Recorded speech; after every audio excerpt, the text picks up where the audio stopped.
Қыпшақ Сейітқұл болған оқиға. Ертеде Қыпшақ Сейітқұл 30 үйлі ауылымен барлық жерде ұрлық болып жатқан уақытта, бұл 30 үй кедейді қалай етсем байытып, халық қатарына қосамын деп ойға қалды. Сауда етуге мал жоқ, ұрлықпен мал алсам, бір күндері оларда бізден қуып алады. Ақырында ештеңесіз жолда қаламыз деп көп ойланады.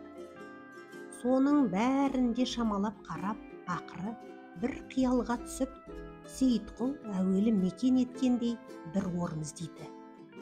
Көп жерлерді кезіп жүріп, ақырында Торғай жеріндегі Қабырға деген өзен судың бойына тоқтады. Мына жақта Үргеніш, Қоқаннан, мына жақта Қалмақтан шетірек, және жаманшылық болса қалың Қыпшақ деген руға жақынырақ екен деп, сол жерді ұнатып қайтқан соң, қысты өткізіп, жаздың жылы уақытында кедейлердің барлығын түгел көшіріп, Қабырға бойына алып келеді. Сейітқұлдың бір ағасы бар еді. Жол жүріп, ұрлықты әдет еткен. Інісінің қанша айтқан ақылына көнбей, 3-4 үймен жалғыз-ақ сол көшпей, ескі орны Түркістан жағында қалды. Қабырғаның бойына келген соң Сейітқұл қолына кетпен алып, 30 үйлі кедейіне де кетпен беріп, жер тегістеп егін егуге кірісті. Түркістан жағында көрген үлгісімен судан арық қазып шығарып, егінге су жіберді. Егіні піскен соң жиып алып, артығын төңірегіндегі көшпелі елге сатып, ақша тапты. Жаңа мекен еткен жеріне орныққан соң, Сейітқұл егінді жылдан жылға күшейтіп, арық басына шығар салып, суды шығармен айдап, астықтың артығын төңіректегі елге ақша айырбас етумен, бұлардың малдары көбейіп, бай болды. Мұны көріп, әрбір көшпелі елдегі жарлы жақыбайлар да келіп, Сейітқұлға қосылып келіп, 5-6 жылда Сейітқұл елі деген 400 үйге таянды. Сейітқұлдың өзі де, жиылған халқы да малдары көбейіп, бай болды. Ел жиылып Сейітқұл жұрт ағасы болды. Енді сол жұртының адал бейнет, табан ет, маңдай терімен тапқан дәулетін аңдыған жаудан, ұрыдан, даладағы бөріден сақтаудың қамын ойлап, уайымға қалды.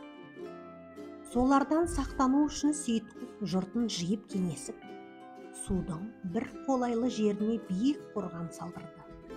Малдарына реттеп бақташы, қару-жарақты қарауыл жүргізді.